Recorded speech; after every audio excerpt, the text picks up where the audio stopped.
మళ్ళీ ఆశీర్వదిస్తాడు, అది కూడా చేస్తున్నారు.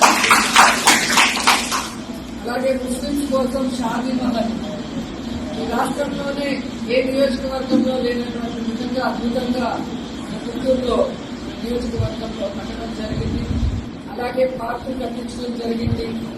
అలాగే మీరు చూస్తే ఎలక్ట్రిక్ జనరేషన్ ఉంది, గౌరవంగా చనిపోయిన వాళ్ళకి అంత్యక్రియలు చేసేది నగరి గుంటూరులో మనం చేయించడం జరిగింది.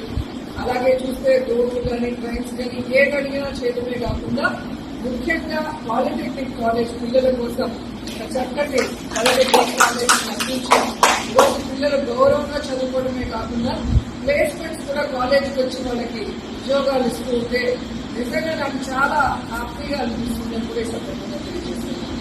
ఇదే ప్రాంతంలో మీరు చూస్తే ఇక్కడ బల్జభవన్ పూర్తయింది. దగ్గరలోనే మన ముదిలేయర్స్ కోసము టీటీడీ నుంచి వైఎస్ఆర్ కళ్యాణ మండపం కూడా కట్టించడం జరిగింది. సో అలాగే అర్బన్ హెల్త్ సెంటర్ కట్టించడం జరిగింది. సో మున్సిపల్ ఆఫీస్ కట్టించాం. అట్లా ఒక ప్రాంతానికి అంటే ఒక మండలానికి లేదా ఒక మున్సిపాలిటీకి ప్రజలందరికీ ఏం అవసరం అది అన్ని కులాల వాళ్ళు వెళ్లే కాబట్టి దాంట్లో మనం ఏం చేయగలం అనేది 5 సంవత్సరాల్లో 2 సంవత్సరాలు కోవిడ్ లో పోయినా కూడా ఆ టైంలో కూడా సర్వీస్ చేశాము. మిగతా టైంలో డెవలప్మెంట్ కూడా చేసి ఇచ్చామని కూడా గర్వంగా చెప్పగలం.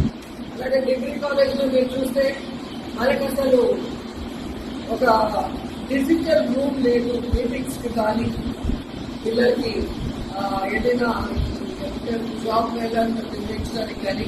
సో టెక్నికల్ గా మనకి ఒక పెద్ద రూమ్ ఆల్ ఫెసిలిటీస్ తో కావాలి అంటే చారిటబుల్ ట్రస్ట్ చారిటబుల్ ట్రస్ట్ ద్వారా అది కూడా ఎలక్షన్స్ ముందే పూర్తి చేయడం జరిగింది.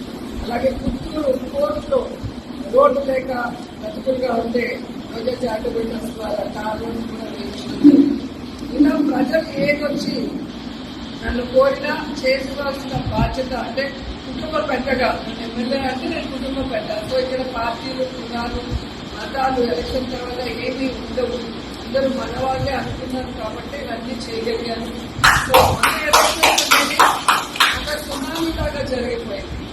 సో ఇది ప్రజలు ఓడించిన ఓటమి కాదు, ఎందుకంటే మనం ఏ తప్పు చేయలేదు. ఇంత ఘోరంగా ఓడిపోవాల్సిన తప్పులైతే వైఎస్ఆర్సీపీ నాయకత్వమో పార్టీయో ఎమ్మెల్యేలో చేయలేదు అనేది నేను గంటపడంగా చెప్పగలను. ఏం జరిగింది అనేది ఈ రోజు కాకపోతే ఏదో ఒక రోజు బయటగా నేను వస్తుంది, ఆ రోజు కూడా ప్రజలు తెలుసుకుంటారు.